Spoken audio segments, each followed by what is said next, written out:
போகும் இடம் வெகு தூரம் இல்லை. சினிமா ரிவ்யூங்க. அமரர் ஊர்தி பயணத்துக்காக மனிதனின் மீதே நம்பிக்கையாக நெருக்கமாக போகின்றது. போகும் இடம் வெகு தூரம் இல்லை. சென்னையில் மனைவியின் பிரசவத்திற்கு பணமில்லாத விமல் என்ன பண்ணுறாரு, அவர் அமரர் ஊர்தி, அந்த பிரேதத்தை எடுத்து செல்லும் ஊர்தியெல்லாம் அவர் ஓட்டுறவர். அவர் அங்கேருந்து நெல்லைக்கு ஓட்டிகிட்டு போய் வர பணத்தில் தான் தன்னுடைய மனைவியுடைய பிரசவத்தை பார்க்கணும். அதுக்காக அவர் அந்த ஊர்தியில் அவர் போகிறாரு.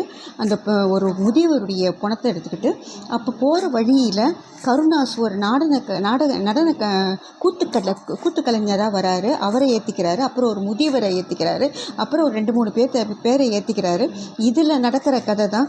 அதுக்கப்புறமா வண்டி வர பழுதாயிடுது.